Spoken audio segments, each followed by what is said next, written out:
Snap Studios. Did you know there's an online cannabis company that ships federally legal THC right to your door? I'm talking about Mood.com's incredible line of functional gummies. You can get 20% off your first order at Mood.com with promo code SNAP. Best of all, not only is every Mood product backed by a 100-day satisfaction guarantee, but as I mentioned, listeners get 20% off their first order with code SNAP.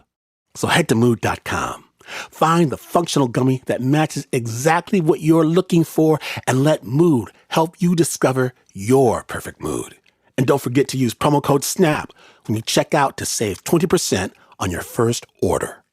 Explore so many ways to save for back to school at Whole Foods Market. Find yellow, low price signs on no antibiotics ever sliced deli meats and organic lunchbox favorites from their 365 brand. We're talking granola bars, bagged apples, and even condiments. Save on dinner with 365 brand wild-caught fish sticks and organic salad kits. Want low prices and the best quality for back to school? Look for 365 by Whole Foods Market. From KQED's Snap Studios, this is A Tiny Plot. This episode contains strong language and graphic imagery. Sensitive listeners, please take care. Welcome back to A Tiny Plot, a story told in 5 parts. I'm your host, Shayna Sheely, and this is Chapter 2. When we left off, the shields was awesome. The residents of Union Point Park defended their encampment against the city of Oakland's eviction order with homemade shields and a barricade of broken toilets and refrigerators. And they sent city cleanup crews back where they came from. Man, we did something. We accomplished something. Now let's see how much further we could go. The standoff ended with a handshake between Dariel from the city and President Matt from Union Point Park. A deal to build a new kind of housing community funded by the city where homeless residents make their own rules, an experimental model called co-governance. But right away, the civility of this agreement seemed to break down. From KQED's Snap Studios, I'm Shayna Sheely. This is A Tiny Plot, Chapter 2, Moving Camp. With huge relief that their hard work had paid off in anticipation for their new life to come, the group took down the barricade, pulling down the couch and the rocks and the toilet. My arms just felt like they was gonna fall off. They was so hot and numb because I couldn't move no more. As the sun went down that night, Mama D thought she'd finally be able to relax, to move out of Union Point Park on her own time, peacefully. She and her neighbors slowly started packing up years' worth of supplies and equipment and things. Most people weren't ready by the city's move-out deadline. They weren't worried. They had this agreement, a plan to work together. But the morning they were supposed to leave the park, before most residents had even woken up yet, it was the chaos was already in full swing. The city had blocked off the streets early that morning. And there was like 24 police cars and a couple police vans and this armored SWAT team vehicle and like 15 DPW trucks and heavy equipment. I talked to a lot of people who were here at the park during this eviction. Some said the eviction lasted for days. One person who worked for the city at the time said they never saw an armored vehicle. But the residents all agreed on one thing. They were surprised by the show of force. I mean, just had this sinking feeling in my stomach where it was like, oh no. It was, oh God, like the sounds, it was just like a riot going on. It was so many different voices going on and yelling that you couldn't even hear yourself think. After that handshake, Dariel left his position with the city of Oakland. The people I spoke with from Union Point said they never saw him again. And this is kind of how it would go. The city was this invisible force. An ever-changing cast of characters, but with the power to make big changes. And when the move-out deadline came around, someone from some department in the city had ordered trucks to come and clear the camp. Mama D told me that most residents were still asleep in tents or cars. They brought in these weird machines that they stand on, and it's like big giant claws, and munches and crunches and rips and tears everything in its path. The claws of them little bobcats or whatever they are, put your stuff in them claws and threw it in a dumpster truck. They look like langoliers. Look like what? Langoliers. You ever seen a Stephen King movie? They like eat time, and they have big old teeth, like Pac-Man or something, and they're eating the sky away. Papa Eddie woke up to the noise. When he looked outside his tent and saw tractors coming his way, I kept telling him to stop. Fucking stop, man. Just quit. Can't do that. Mr. Edward Hanson, he was screaming, "You better not touch my stuff. I'm going to kick your, and I'm not playing with you." I was pulling my hair out, hoping I wouldn't have a heart attack or a stroke. Papa Eddie walked as fast as he could to guard his most prized possessions. My barrels of sticks. His highly finished walking sticks. He spends months on each one. It's the root of a rosemary. It had gold paint. Eddie stood in front of the barrel of sticks as the bobcat came closer and closer. Quit. Stop. Quit. Stop. When the truck got hold of the barrel in between its teeth, a volunteer at the park that day, Judy, she bolted after it. She was pretty bold. She snatched you right out of the jaw of that thing, man, and yelled at him. When Eddie got his sticks back, he surrendered the rest of his treasures to Public Works. I was so tired, I had to sit down. I was afraid I was going to work myself up into another stroke. Mama D was also shouting. Y'all need to get out of here. Mm-hmm. Don't come back. Get your little bobcat and go. You don't know what they have in there. You don't know if they have somebody's ashes that's deceased. You don't know none of that. So before you start just going in there bulldozing, trying to take charge of people's stuff, let them at least get the chance. Mm-hmm. We have a negotiation. Let us clean up. When city workers showed up, the people at Union Point Park just weren't ready. A lot of them had been living here for years. They said they needed more time.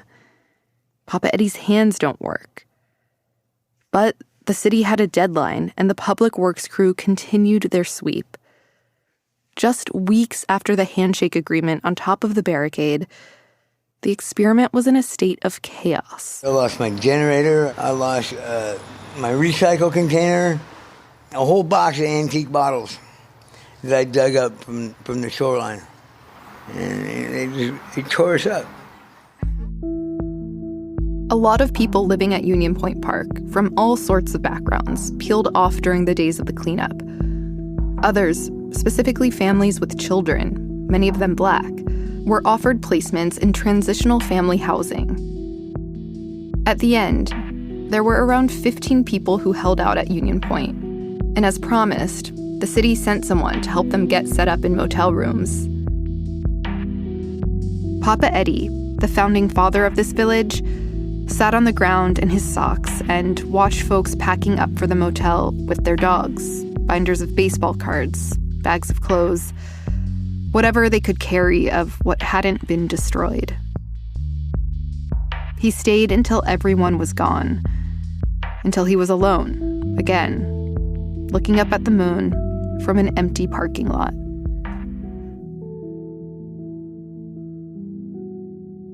I just wanted to make sure everybody else, got broke off something, When he finally got to the motel late that night, lay down and just relax, Had some ice cream, drank some wine. and he fell asleep. When these 15 or so people checked into their motel rooms at the Travel Inn, about 2 miles from the park, they were a community bound together by an exodus and a promise. The first few days of the motel was nobody seen nobody. When they first got to the motel, everyone was resting, recovering. Everybody went in, just closed their doors. It was the beds, just being in a warm room. It was awesome. As comfortable as they were with showers and TVs and beds, the group was at the motel on borrowed time. The city was paying for these rooms, around $100 per night, per person.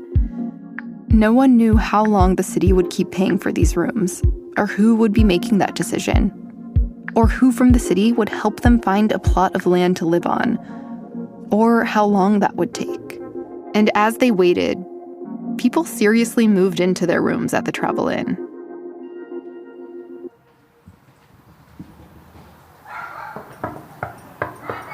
It's Shayna. Shayna, the journalist.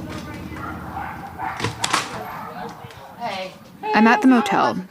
It's weird because it's in this really expensive part of Oakland, and the street outside is lined with people living in tents and RVs. And like a lot of motels in the city, the motel rooms are filled with homeless people. A lot of shelters don't accept families, so if a family loses their house, motel rooms are sometimes the only way for them to stay together. I loved my room. Mama D and the folks from Union Point have been here for over 4 months now. Mama D's room is on the second floor. Her grandkids spend a lot of time here. No, I don't want it. She has 2 queen-size beds. Yeah, that's my little kitchen over there. I got 2 microwaves in here. My refrigerator, my son blocked it. But I have this, a 2-burner. 2 burners, a slow cooker, a microwave balancing on her toilet lid. Her pantry is stacked with bags of dried beans, mac and cheese, rice, sugar, jelly, hamburger helper, mashed potatoes, coffee, my oatmeal, my flour, barbecue sauce, and then I have canned foods down here. And you do your dishes in the bathroom? Uh-huh. I love this bathroom. This is a lovely shower head. La la la la la. Mama D grows 2 cherry tomato plants she got from Grocery Outlet on the balcony. Mustache Mike knows the closing times of all the neighborhood cafes. There's times they give away whole sandwiches, cream cheese on the with smoked salmon on there. I see him bring back sleeves of bagels to share. Well, I get every day. I can get bagels, fresh bagels. A woman named Tammy has workout equipment in her room. So this is for health. And it helps with balance, everything. And then, that's a massage table. Brand new massage table. You got a massage table? Yeah. The hotel manager, Sweetie, is keenly aware of just how moved in these folks are. I just have to call out their names, and they'll be there for me. Mustache Mike helps Sweetie sweep the hallways, and Mama D regularly straightens her hair behind the check-in counter. My hair is really thick, and Mama D offered to do it one time now. Every week I tell her, please help me out. In these months and months of waiting, the group has pretty much settled in at the Travel Inn. If we forgot that we have things we need to work on in order to be able to be successful. The first thing we had to figure out was, where was our location going to be? How are we going to get this spot? And know that we're not going to be put out of this hotel. Mama D and the others had a lot of questions about how the experiment was going to come together. How they'd find land, build their village, make their own rules, all in partnership with the city. Especially because, again, the city was this ever-changing figure. A committee here, a new council member there. The actual person this group got answers from was Adam Garrett Clark. Before you leave this meeting, please either come up here and write your room number. Adam wasn't a city employee. He had a nonprofit, and the city delegated him to be the official middleman between the city and the Union Point group. He was definitely always showing up to keep us on track. All right, Eddie, do you want me to put your jacket and your drinks up at the meeting spot? Adam is awesome. Adam's black. He wears clear-rimmed glasses and loves a good neck bandana. One day I meet him, out where he's picking up fried chicken for a group meeting.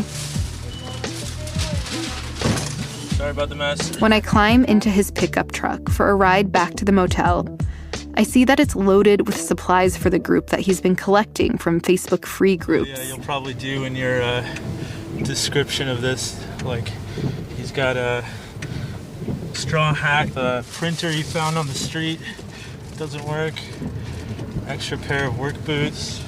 Adam grew up in San Francisco with a single mom who was a social worker. He was around homelessness often, and he has this strong belief that homelessness can be solved with tiny homes.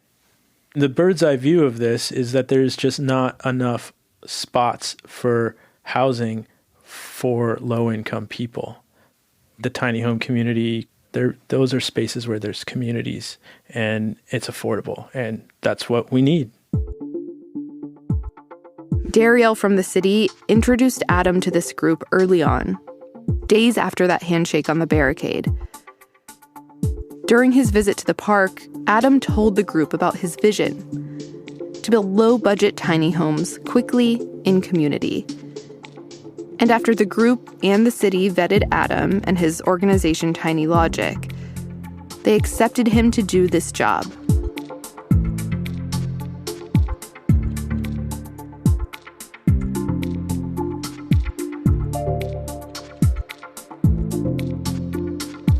After the break, we'll hear more from Adam. This is A Tiny Plot. I'm your host, Shayna Sheely. Stay tuned.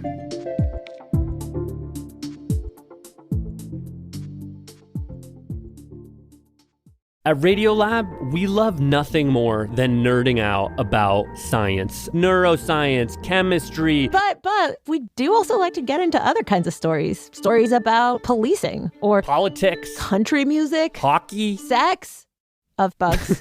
Regardless of whether we're looking at science or not science, we bring a rigorous curiosity to get you the answers. And hopefully make you see the world anew. Radiolab, adventures on the edge of what we think we know. Wherever you get your podcasts. This podcast is brought to you by Squarespace. Squarespace is the all-in-one website platform designed to help you stand out and succeed online. Whether you're just starting out or you're scaling your business, Squarespace gives you everything you need to claim your domain, to showcase your offerings, to grow your brand, and to get paid all in one place. And no one knows like I know when you're launching your bootstrap enterprise, your business, your nonprofit, your thing. You don't get to hire a big team of graphic and user interface professionals. No, you got to do it yourself. And with Squarespace's collection of cutting-edge design tools, anyone can build an online presence that perfectly fits their brand or their business. Start with Blueprint AI, Squarespace's AI-enhanced website builder, to get a fully customized website in just a few steps. Intuitive drag-and-drop editing, beautiful styling options. Check out squarespace.com/snap for a free trial. And when you're ready to launch, use offer code SNAP to save 10% off your first purchase of a website or domain. I chose Function because it's the only health platform that gives access to the kind of data most people never see and the insights to actually take action. A lot of folk think, well, if I have low iron, I'll take an iron supplement. No big deal. But having low iron, that might not be the issue. And iron supplementation could actually backfire. Iron relies on ferritin and copper. Ferritin is your iron storage protein, like a bank. Low ferritin means the body's reserves are running low. Copper, on the other hand, it pulls iron from storage. Without enough copper, iron can get stuck in tissues unable to be used. Your body, my body, it's a system, a complex web. What's the best approach to see a complete picture? Test your levels of all three: iron, ferritin, and copper. Peek behind the curtain and see how all three are working together. That's what the Function Health Test allows you to do, to see what's really going on. Learn more and join using my link. Visit functionhealth.com/snap.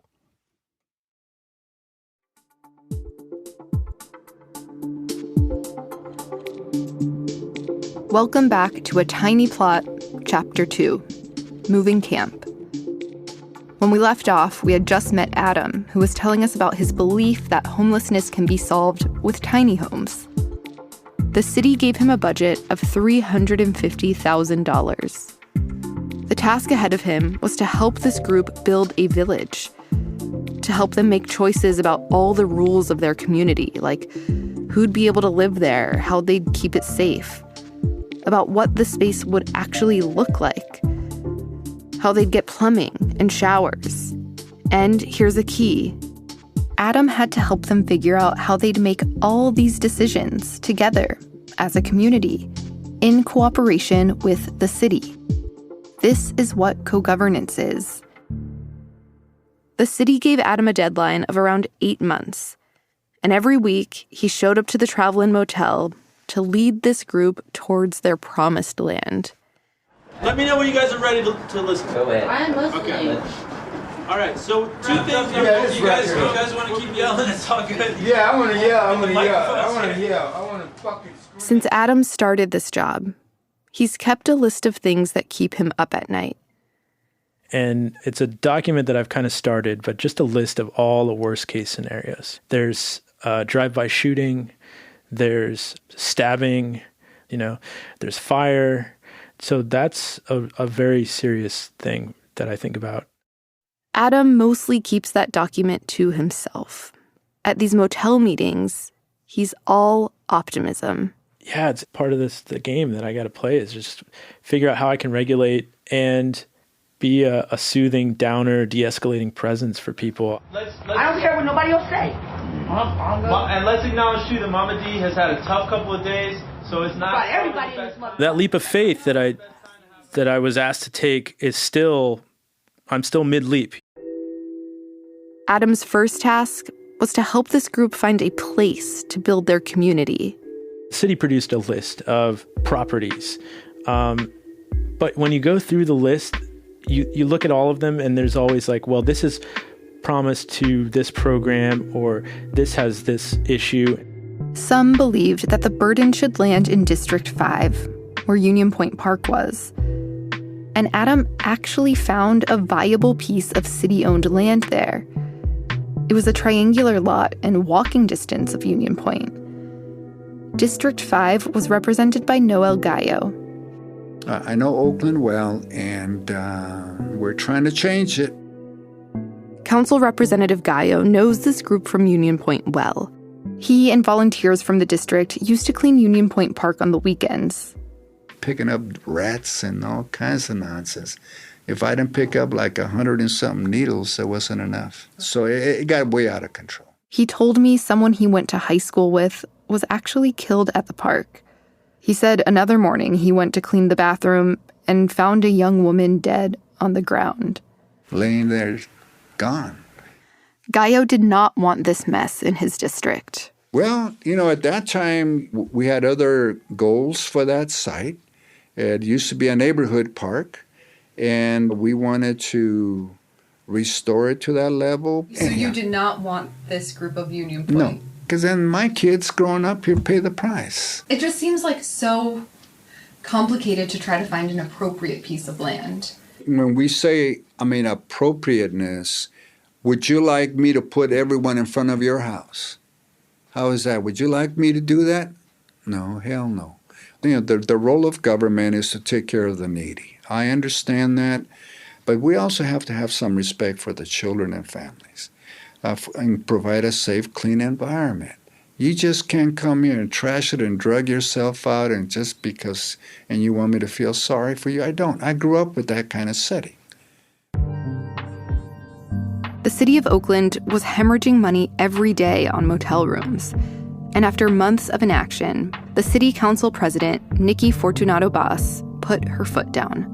At the time, the thing I had been pushing for was using public land for homeless interventions. Bass had activist roots, a history of advocating for the homeless. And she knew about this one place the group could go. It's an incredible parcel of land, and that the fight over how that land would be used really galvanized this movement, public land for public good. The East 12th parcel, a plot of land owned by the city right by Oakland's crown jewel, Lake Merritt. Before Boss was a politician, she was part of a protest movement that supported affordable housing on the East 12th parcel and sought to drive out developers from building condos there. And now that she was in charge, she finally had a plan to use this public land for public good by turning it into a temporary housing site, an emergency intervention for homeless people who lived around Lake Merritt called Lakeview Village. With space for 65 people on the largest parcel of city-owned land near Lake Merritt. As Adam became more and more desperate to find this group a home, Boss said she could slice off a piece of land from her project on East 12th for the group from Union Point. 2 programs, side by side, both devoted to homelessness intervention. But only one would be co-governed. You know, it was really city staff who said, look, I think we can have these 2 programs here. And myself and my staff had some concerns about operating 2 programs side by side that were different. Like, could that really coexist? Oh, yeah, I did. Did the city have the staff and the experience and the leadership needed to help support a successful co-governed encampment? No. And it's my understanding that, like, despite these reservations, you still advocated for using this land for the Union Point group. Yes. In the end, I acquiesced and said, okay, let's try it. And that was largely because there was nowhere else for people to go. I wasn't going to be the person to say, no, you can't live here and continue to have a dignified existence here in our city. Finally, an actual plot of land from the city. A slice of the East 12th parcel. Land to build a home for their little village. This felt like a huge win for the group. At least for a few moments. Because that land had ghosts. I was mad. I was fumed. More after the break. Stay with us.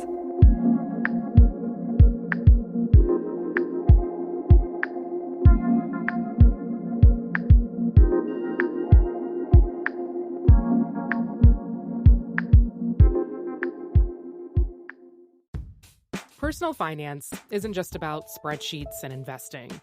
It's emotional.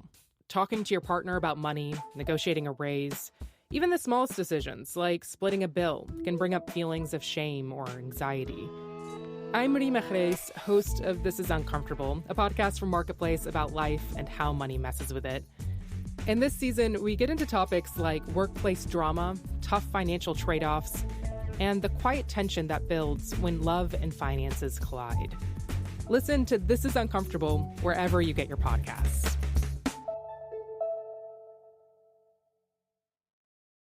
Okay, so they say that studios don't make smart, hilarious movies anymore. They say it's all superheroes and cartoons. So let me give you the basic setup for a movie I just saw, Splitsville. Well, Ashley tells Carrie that she wants a divorce, and heartbroken, Carrie runs to his friends for support. And that's when he learns that the secret of his friend's happiness is an open marriage. Then stuff happens, and I'm telling you, the acting, the writing, the backdrop, the comedy, the sexy, the twist, the fun. Do you remember having fun at the movie theater? This is like fun only for grown folk. Of course, it premiered to rave reviews at Cannes. Have fun at the movies again yourself. Splitsville is now playing in select theaters and everywhere on September 5th.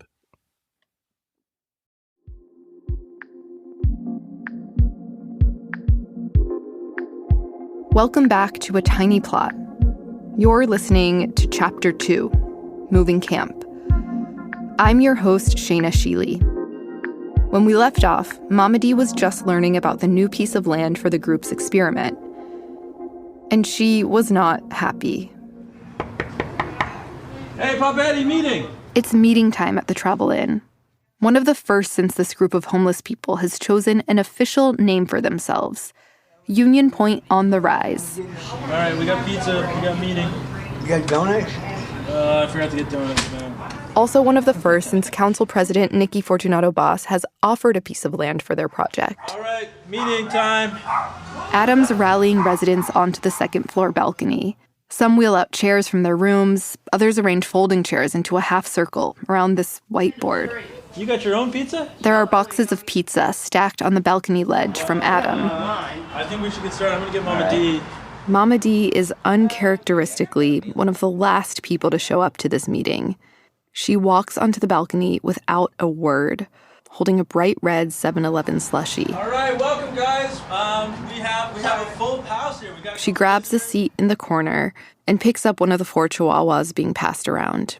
She's pissed, and Adam knows it. We jump right in. We had a big question, a big pivotal question from Mama D last week that kind of set everybody off, which is this a true co-governed space? It's been 7 months since city officials made a promise to help this group build a co-governed model of housing. So I'm curious to go around the circle like we always do and tell me what co-governed means to you. And then the second is... Adam goes around the circle, asking each person to define co-governance. Adam once told me that poor people don't often have a seat at the table when it comes to solving problems that impact their own lives. The co-governance model was developed to try and address that root problem. Right. Rachel, what does co-govern mean to you? Co-government, oh God. Co-government, make sure that like we have some control, like, you know, what we say goes. What we say goes. Control. Where we get funding and we get guidance through the city. But initially we decide on our own shit. Having a say in what's going on, the vote counts. Adam talks about this metaphor he heard from someone at the city when he first was hired to do this job. Co-governance is like a car where the Union Point residents are the drivers. Adam is the co-pilot, and the city is in the back seat. The city is in the back seats. You're the co-pilot. Co-pilot. Correct. The other part of that conversation is the city is buying the car.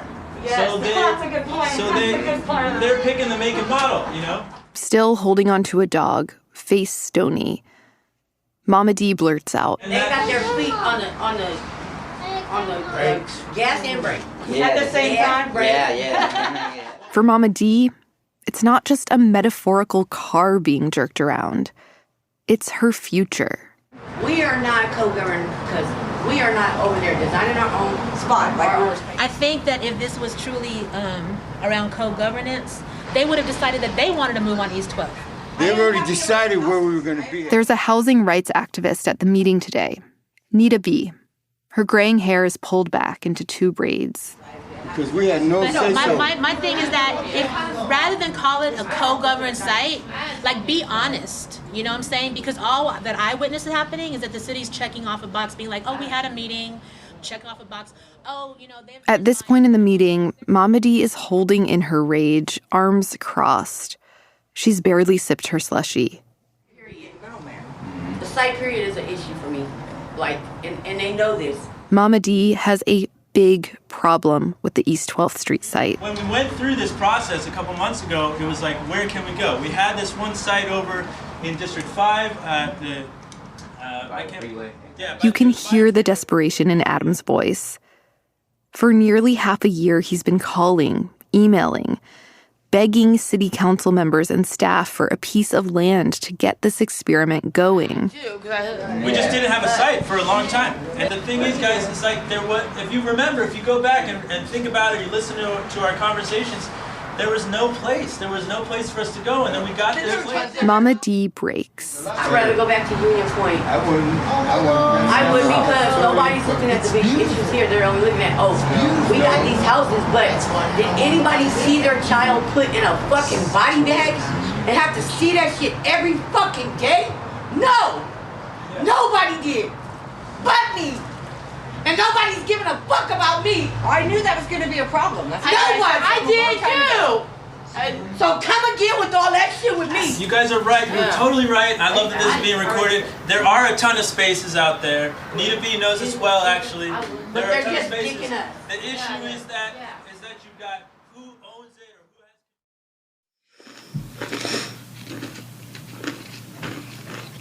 has. Okay, try talking and I'm going to test it out. Can you hear me crunching on the chips? Perfect. So I want you to say a little bit more about finding out about getting placed at the 12th Street site. What do you remember from that? I was heated. My son had just been deceased a year and a half. You know, I kind of put it in the back of my mind. It's hard. I was like, why would you guys give us a spot where you know my son was murdered?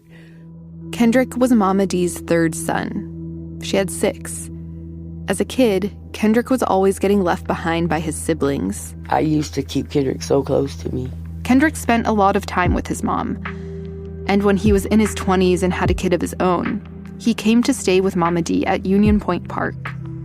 Everybody loved Kendrick, just being playful or joking and having fun.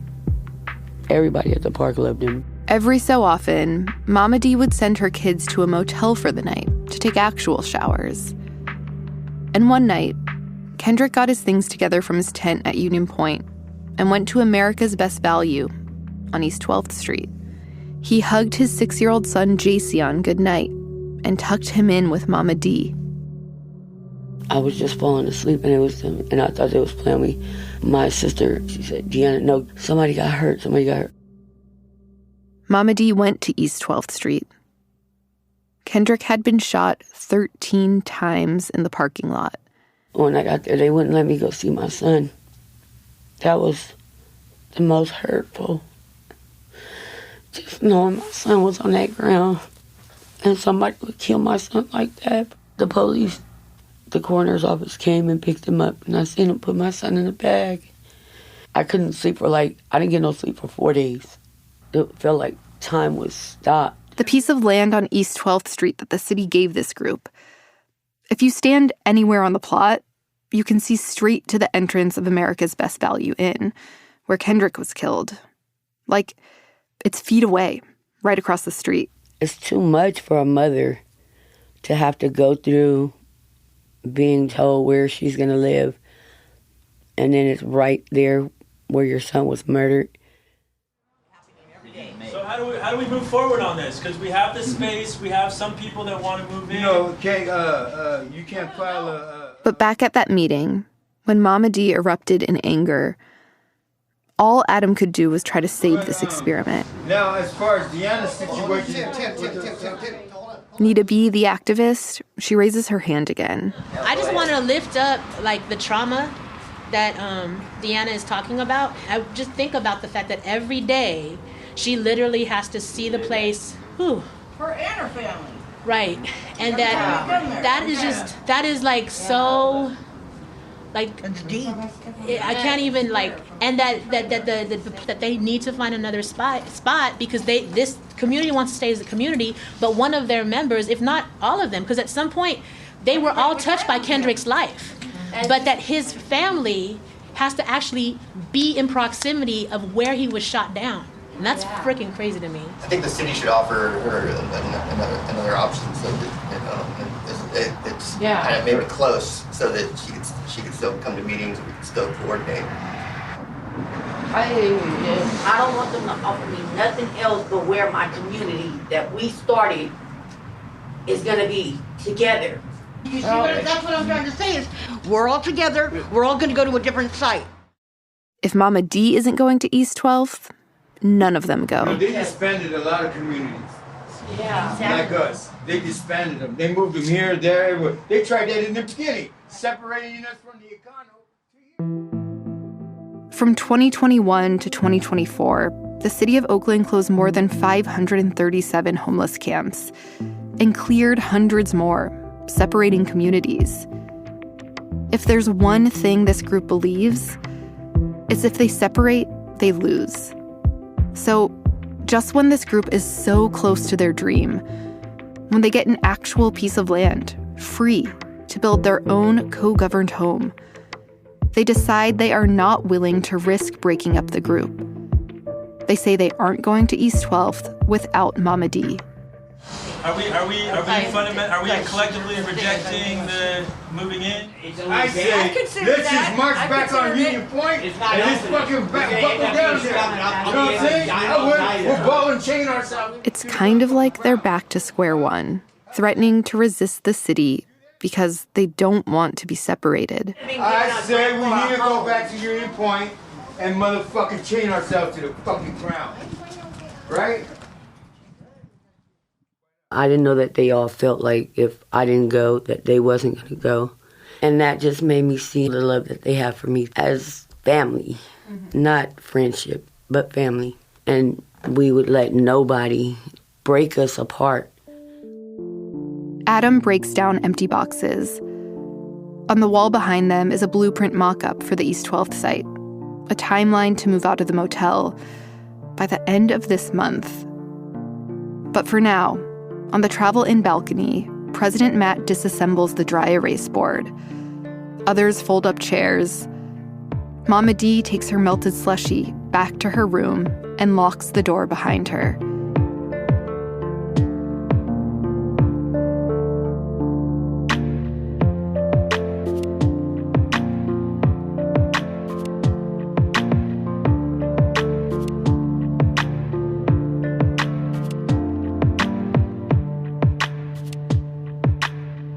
You just heard the second episode of Snap Studios' original series, A Tiny Plot. There's more. Over the next few weeks, we'll be releasing episodes here on the Snap Judgment feed on Tuesdays and Thursdays. Don't miss it. Next up on A Tiny Plot. Deanna, you could do this. You can't.